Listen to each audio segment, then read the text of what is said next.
Ternyata sosok Natalie yang muncul di hadapan Riri bukanlah hantu atau arwah penasaran. Sosok yang seperti hologram ini sejatinya adalah kecerdasan buatan alias AI yang berhasil dibuat oleh Riri setelah melakukan pemetaan otak semalaman. Dan karena ingatan Riri terus terbayang dengan kenangan indah bersama mendiang sahabatnya, maka hasil dari kecerdasan tersebut sangat mirip menyerupai apa yang ada di benak pikirannya. Keduanya kemudian berpindah dari ruang kerja Riri menuju kamar pribadinya. Dia tidak ingin ibunya mengetahui bahwa ada sosok menyerupai Natalie dengan kemiripan nyaris 100%. Di dalam kamar, Artificial Intelligence tersebut memperkenalkan dirinya. Dia adalah Neuroautonomous Technical Assistant and Laboratory Intelligence Entity, atau lebih mudahnya bisa dipanggil sebagai Natalie. AI ini terpancar melalui semacam chip khusus yang diletakkan di dalam dada armor buatan Riri, sehingga bisa muncul seperti tayangan proyektor namun jauh lebih canggih. Nah, melihat adanya AI yang menyerupai mendiang sahabatnya, tentu membuat Riri merasa resah. Dia menganggapnya sebagai sebuah glitch atau kesalahan karena Riri sedang berusaha membuat kembali kecerdasan sama seperti yang dipakainya ketika membantu Wakanda atau yang dikenal sebagai Griot. Namun yang muncul malah perwujudan dari sahabatnya yang sudah meninggal.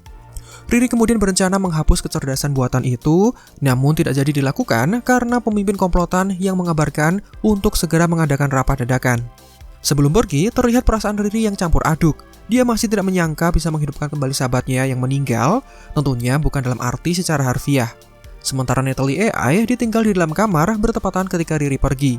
Sebelum keluar rumah, Xavier terlihat mendatangi Riri dan menawarkannya untuk mendatangi sebuah pesta nanti malam. Riri yang membutuhkan hiburan kemudian bersedia dan meminta pria muda itu untuk mengirimkan lokasi dari tempat pestanya. Singkat cerita, Riri kemudian sampai di toko pizza yang menjadi markas komplotan. Dalam rapat tersebut, sang pemimpin berniat untuk memberikan briefing penting terkait misi yang akan mereka jalankan. Tapi sebelum itu, pemimpin komplotan memperkenalkan semua anggotanya kepada Riri agar sebagai satu tim, mereka semua bisa menciptakan chemistry. Dimulai dengan Ulysses Luckman alias Slug, boti ireng eksentrik yang ahli dalam hal peretasan. Manusia jadi-jadian ini dikisahkan sebagai hacker asal Madripoor yang sempat menipu pejudi kelas kakap dari situs judi dark web. Dengan bangga, dirinya bahkan mengaku sebagai buronan terbesar di Madripoor, sekaligus buronan Deddy Mulyadi. I'm kind of one of Madripoor's most wanted. Lalu, ada saudara kakak beradik yang dijuluki sebagai The Blood Siblings. Mereka adalah Rose Blood dengan perawakan seperti wanita pada umumnya, dan satunya ada Jerry Blood yang merupakan seorang non-binary, alias tidak mengetahui secara pasti apakah dirinya masuk kategori wanita atau pria. Padahal jelas-jelas dia punya mem. Keduanya adalah atlet bela diri yang sudah di blacklist dari semua liga pertandingan karena sering melakukan hal tidak suportif ketika bertanding. Memaksa mereka mencari uang lewat pertarungan ilegal, tempat di mana pemimpin komplotan tersebut kemudian menemukan keduanya. Kemudian ada wanita yang dijuluki sebagai Clown, yang menguasai bidang pyroteknik, alias dia pandai dalam menciptakan reaksi kimia seperti ledakan dan semacamnya. Dialah yang berhasil membuka pintu sasaran perampokan beberapa waktu lalu dengan cara memanfaatkan reaksi kimia tertentu. Clown direkrut saat bertengkar dengan tunangannya, di mana mereka sebelumnya adalah pasangan dalam suatu pekerjaan. Kemudian ada John King, sepupu dari pemimpin komplotan dengan tugas sebagai perekrut.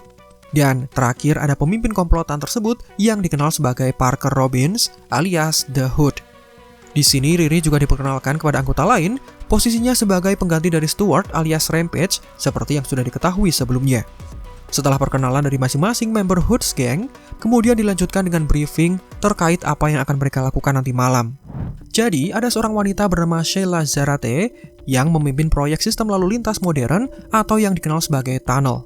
Tunnel adalah sistem transportasi bawah tanah yang berlokasi di Chicago, yang dikembangkan oleh perusahaan teknologi dengan nama yang sama. Proyek ini digambarkan sebagai usaha yang berorientasi pada laba, yang mengambil referensi dari proyek terowongan di dunia nyata, seperti Chicago Express Loop milik Elon Musk dan Las Vegas Loop. Nah, pada malam itu, uji coba untuk pertama kalinya akan dilakukan. Dan komplotan The Hood memiliki misi untuk mengganggu sesi uji cobanya, termasuk dengan membobol sistemnya, di mana hanya mereka yang bisa memperbaiki kerusakannya. Mirip seperti kritik terhadap kasus di dunia nyata, adanya terowongan tersebut dinilai bertujuan untuk memperkaya orang-orang di baliknya saja, tidak memperdulikan masyarakat umum, membuat banyak kubu kemudian menolak, serta lebih memilih jalur transportasi konvensional. Nah, rencananya adalah Slug menciptakan virus khusus buatannya. Riri diperintahkan untuk meletakkannya ke dalam sistem tunnel sehingga mereka bisa mematikan sistemnya. Clown akan membuat bahan peledak senyap yang cukup kuat untuk bisa menembus lapisan beton dan menjadi celah agar Riri bisa memasuki lokasinya. Sementara kakak beradik akan mengamankan ruang kendali. Nantinya, setelah Slug bisa menguasai sistemnya, Parker kemudian bernegosiasi dengan Sheila dan mereka akan mendapatkan apa yang mereka inginkan. Kesemuanya kemudian akan bertemu di lokasi yang sudah ditentukan dan misi mereka berhasil diselesaikan. Sebagai catatan, Parker Robbins meminta kepada semua anggota agar datang tepat waktu pukul 8 malam tanpa ada satupun yang boleh terlambat. Sebelum pertemuan ditutup, Riri menanyakan kapan dia akan dibayar, sementara Parker meminta untuk fokus terhadap misi terlebih dahulu dan mempersiapkan kostum terbangnya, karena soal bayaran tidak perlu dipikirkan. Kembali ke rumah, Riri masih disibukkan untuk menyempurnakan kostumnya. Di tengah kebingungan, Natalie versi AI kemudian membantunya. Dia memberikan nama dari seorang pria yang melakukan transaksi pembelian di pasar gelap, di mana barang yang dibeli dibutuhkan oleh Riri untuk bisa menyempurnakan kostumnya. Natalie AI terlihat sangat senang ketika dia bisa membantu Riri dalam mencari solusi, tetapi dia tidak boleh ikut mengunjungi pria pemilik suku cadang. Untuk mengurungnya, Riri bahkan memindahkan AI tersebut ke dalam sistem laptopnya, sehingga dia berpindah dari yang semula berada di dalam dada kostum terbangnya menuju ke dalam laptopnya. Untuk memudahkannya membawa kostum tersebut, Riri kembali meminjam lori milik anak penjual jus. Tetapi anak mata duitan tersebut melipat gandakan harga yang harus dibayar dari yang awalnya $20 menjadi $40. Kemudian, sampailah Riri di kediaman pria yang menjadi sasarannya. Terlihat ada sedikit pertikaian, di mana tetangga dari pria tersebut selalu menjadikan halamannya sebagai tempat buang kotoran anjing peliharaannya.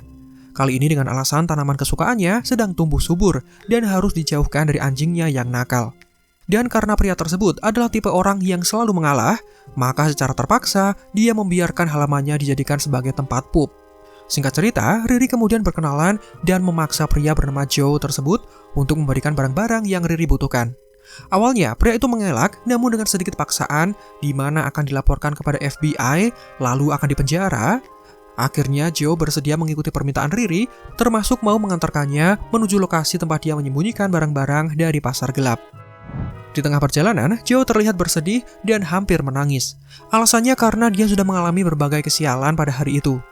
Salah satunya karena rekan kerjanya sudah memanfaatkannya, ditambah dia harus menyerahkan repulsor dada serta barang-barang yang dibelinya kepada gadis yang baru saja dikenalnya.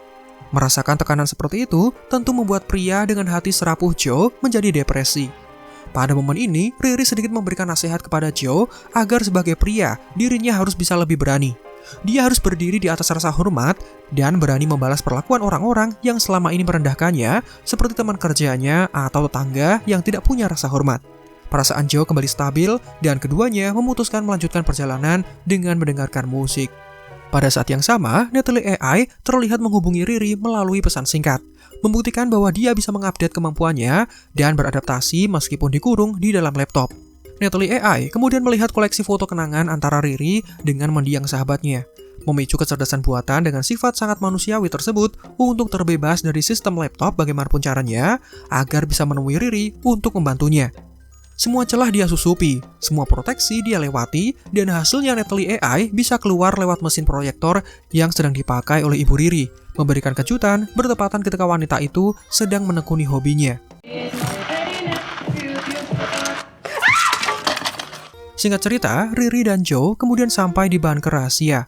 Di dalamnya terdapat banyak sekali suku cadang langka yang ternyata menjadi koleksi dari pria tersebut tanpa tahu harus diapakan. Melihat senjata ilegal dan suku cadang bionik seperti itu, jelas membuat Riri penasaran. Ketika ditanya, ternyata tujuan Joe mengumpulkan semua barang tersebut karena dengan melakukannya, dia merasa bisa lebih dekat dengan ayahnya yang merupakan seorang insinyur. Sementara menurut Riri, akan lebih baik jika suku cadang tersebut dimanfaatkan untuk menyempurnakan kostumnya daripada hanya dijadikan sebagai barang koleksi. Sementara itu, terlihat Natalie AI yang berbicara dengan ibu Riri, di mana terlihat ibu Riri sangat takjub dengan kemiripan AI buatan anaknya jika dibandingkan dengan Natalie asli. Bahkan dari cara berbicara serta gesturnya pun sangatlah mirip. Pada momen ini, ibu Riri memberikan nasihat agar AI tersebut berusaha masuk ke dalam kehidupan Riri meskipun awalnya Riri enggan memakainya, bahkan ingin menghapusnya. Ini terkait dengan sifat pribadi Riri yang keras yang memang sudah dimaklumi semua orang. Di tempat lain, Riri berhasil melengkapi kostum terbangnya, memanfaatkan barang-barang yang dimiliki Joe. Dia kemudian memamerkan hasilnya lalu terbang meninggalkan bunker tersebut. Kemudian, misi komplotan tersebut akhirnya dilaksanakan. Semua anggota The Hoods Gang berada di posisi masing-masing sesuai dengan arahan sebelumnya.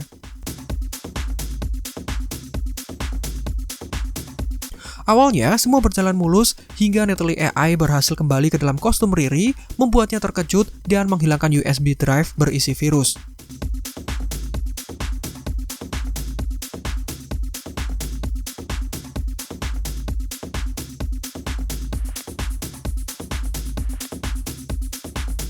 Perubahan rencana kemudian harus dilakukan. Riri mendengarkan tutorial dari Natalie AI untuk kemudian bisa mematikan sistem dan timnya mendapatkan aksesnya. Hal itu harus dilakukan dengan cepat, karena jika tidak, tubuh Riri akan remuk tergencet mobil yang sedang diretasnya. Beruntungnya, rencana mereka kemudian berhasil dan The Hood yang selama ini bersembunyi dalam mode tidak terlihat, kemudian mengancam Sheila untuk menjadikan komplotannya sebagai pekerja resmi. Masing-masing dibayar gaji 6 digit, terlibat ke dalam saham perusahaan, serta mendapatkan tunjangan. Karena secara teknis, merekalah yang sekarang menguasai sistemnya. Mau tidak mau, wanita tersebut akhirnya setuju untuk menuliskan tanda tangan. Nah, selesai dengan misi pertamanya, Riri dikejutkan dengan pihak keamanan yang menodongkan senjata api tepat ke arahnya. Melihat penampakan seperti itu, membuat Natalie AI terdiam dan membeku karena bagaimanapun, AI ini tetap teringat dengan bagaimana terakhir kali Natalie asli meregang nyawa. Membuat Riri ketakutan karena dia tidak bisa menutup helm sebagai pengamanan di bawah kendali AI yang sekarang terdiam. Beruntungnya, ada peluru yang ditembakkan dari belakang. Peluru tersebut bisa membelok menghindari Riri, lalu tepat mengenai petugas keamanan. Kembali ke markas, Riri berbicara kepada Clown tentang rasa penasarannya terhadap Parker Robbins, apalagi dia selalu memakai jubah misterius ketika beraksi. Clown sendiri mengaku tidak tahu pasti dari mana jubah tersebut berasal. Ada yang bilang Parker mendapatkannya ketika menjarah suatu tempat, dan ada juga rumor yang menyebutkan pria itu merebutnya dari iblis. Tidak jelas dari mana jubah tersebut berasal, dan anggota gengnya tidak begitu mempermasalahkannya. Rasa penasaran Riri semakin besar, apalagi Clown mengaku sempat melihat Parker dalam kondisi telanjang dada, namun selain tubuhnya yang terlihat seksi, kulitnya dipenuhi dengan semacam sisik misterius yang tidak diketahui apa sebenarnya. Kesemua anggota kemudian terlihat berkumpul dan mereka merayakan keberhasilan menguasai sistem tunnel, menjadikan mereka sebagai keluarga yang berasal dari berbagai macam kalangan, namun dengan tujuan yang sama. Tentunya untuk memperkaya diri, sekaligus membuktikan mereka bisa menguasai sistem besar.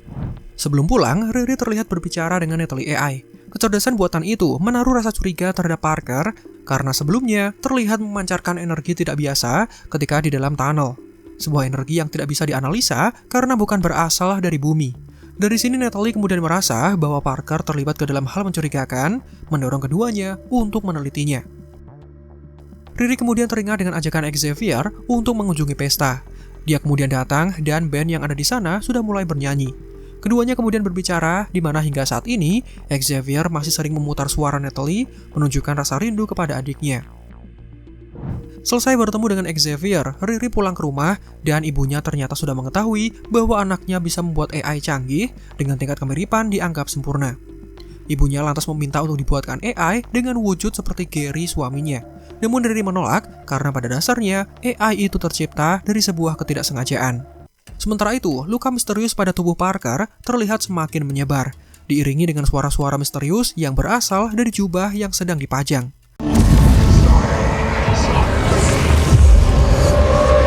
Parker sendiri menyebut kondisinya sebagai harga yang harus dibayar tanpa menjelaskan secara rinci apa yang sebenarnya sedang terjadi.